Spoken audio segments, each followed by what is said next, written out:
Tulsa King. Okay. Last episode, we all knew what was happening. We had to know. I knew, and I know that you knew. That stripper was working Tyson.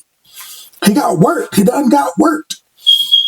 She came in. She's rubbing all on him. He had just stolen some money. She's being nice to him, and then later she's victimized, but not really. And they trick him into giving up everything, all of the $150 million worth of bourbon. I mean, we've all been there. You go to a strip club, there's a beautiful woman, she's touching and rubbing all over you, and you hand her your wallet and your bank card and your keys to your car because she says she'll be right back. She's just going to go get some stuff to bring to your house so you guys can hang out, have a good time and everything.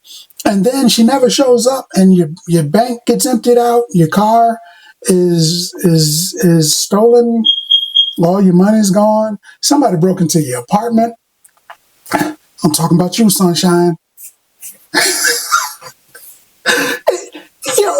You're looking at it, right? You're looking at it, and you can see it. There's certain things that happen in movies that you just know are going to turn out a certain way. Tropes, for anybody that doesn't know.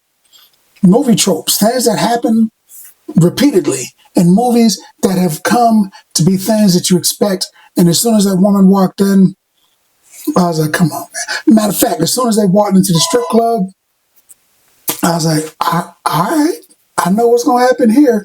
Honestly, I thought it was going to be Bodie, but it turned out to be Tyson, which, yeah, it kind of made more sense. So Tyson gets with his pop in this episode. And Pop confesses he used to be a gangster. He used to run the streets. He used to sell and take drugs. Man, it's an incredible actor. So you knew that they had more for him except getting blown up and yelling at his son in the driveway. They probably paid a lot for that actor, so they had to have given him more work. So he's like, yeah, I used to be a gangster. I used to be up in these streets. And he said, let me show you how to do it. And he finds the woman, Pops, tells the woman, and then finds the liquor. All of that is Pops. Now, Tyson is sitting next to him, but he's not really doing anything besides cracking jokes and being in awe of his father. And then his father makes the mistake of saying, I got some lead pipes, just go down there and get this work. But I think he was kind of testing Tyson because that was really stupid. There were two guys with pipes, even two big guys with pipes, and they weren't necessarily that big. Even two big guys with pipes versus 4, 5, 6, 7 other dudes with guns. That's not a real idea, man. But they called, the general, and he brings Belalacqua with him, which I was like, they need some more guys. You can't just go up in there with just 3, 4, 5 guys. I mean, both of you guys are the heads of mob organizations with connections to other mob organizations. Stallone, they showed that he was connected to those cowboys that helped him out when the mob came from New York. They showed that he's now got connections with the Native Americans, the indigenous people. And I kind of got a feeling that they might be mob-esque. So he's got that. And Belalacqua's got, I don't know how many men. He's got enough men that Stallone said they couldn't fight him. So, yeah, he was more in line to team up with that guy than he was the New York Mafia. Kansas City's no joke. So they had extra guys. They could have just out-muscled them, took what they wanted and, fingered across the throat everybody that was there, gotten rid of, their main adversary, just like that. But instead, they threaten the son, and the father is tempted not to deal, but he does, and he gets his son back. And the son is looking more and more like he's going to turn on his pop. He may not side with the general, but he might kill his pop so that he can become the leader of the family, because his father is completely disrespectful. And his father is an ongoing villain for Peacemaker, so he probably can't handle both jobs. Belalacqua, he's a villain in both shows too. They're both villains in both shows, which was interesting to me. But I think that is an additional turning point to make the son turn on the father, because it's going to happen. Trope.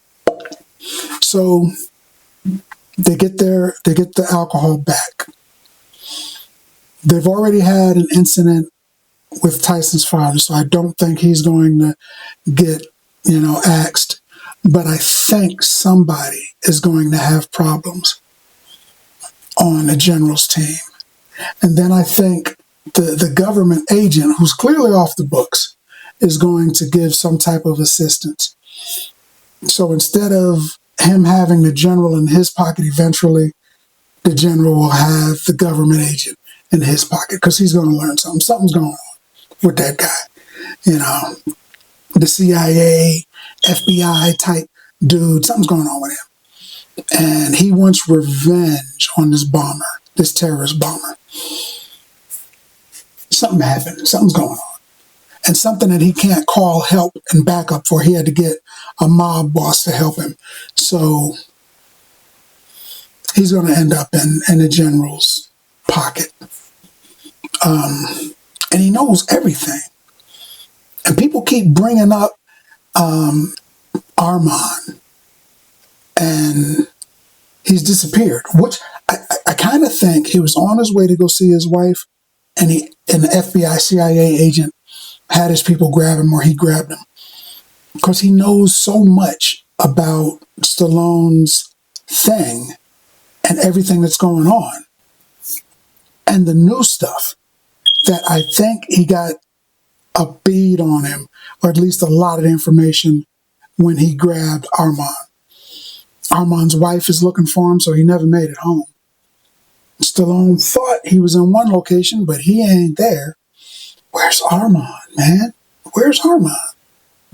I got to wonder about that.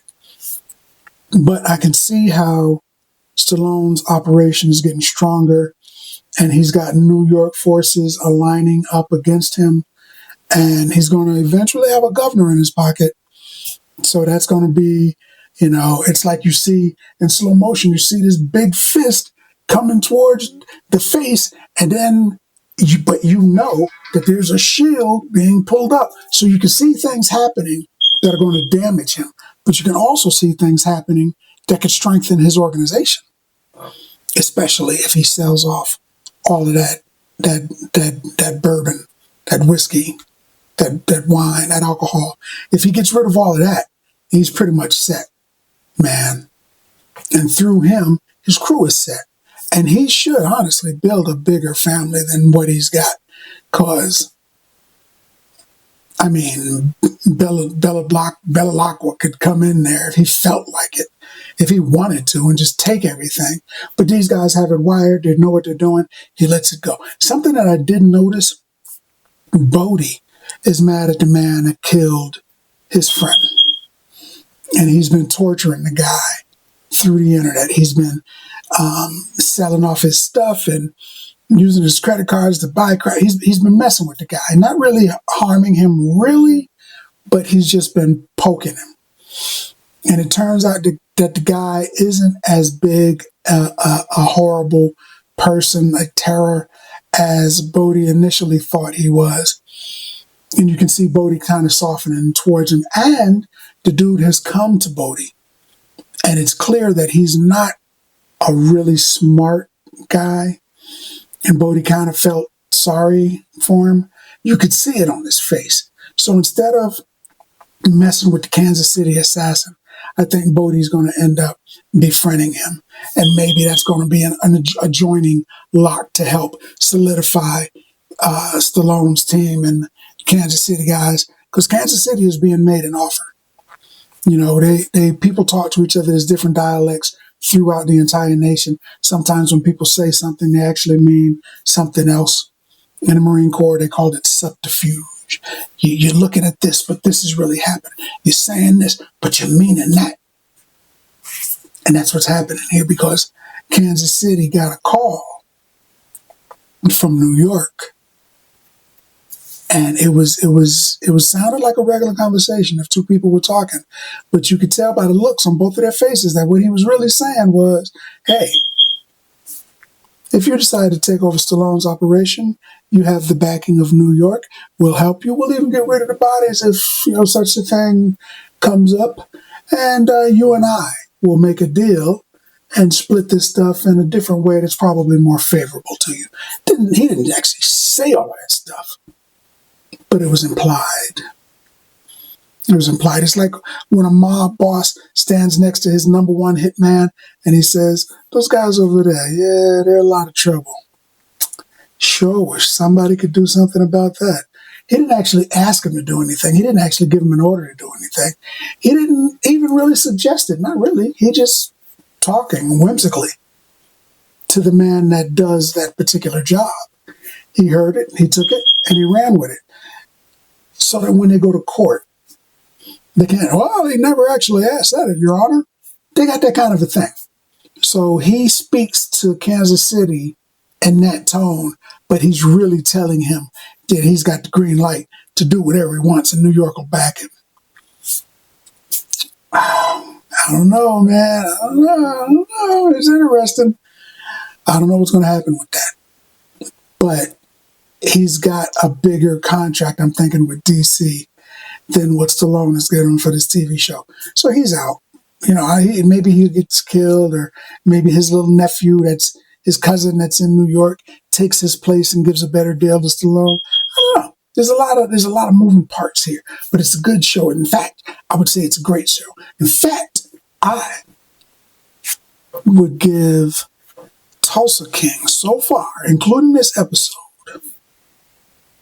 even though Bodie is softening, and you can see it, it's foreshadowing, and even though it's clear that Tyson is a half an idiot, I would still give this show, including this episode,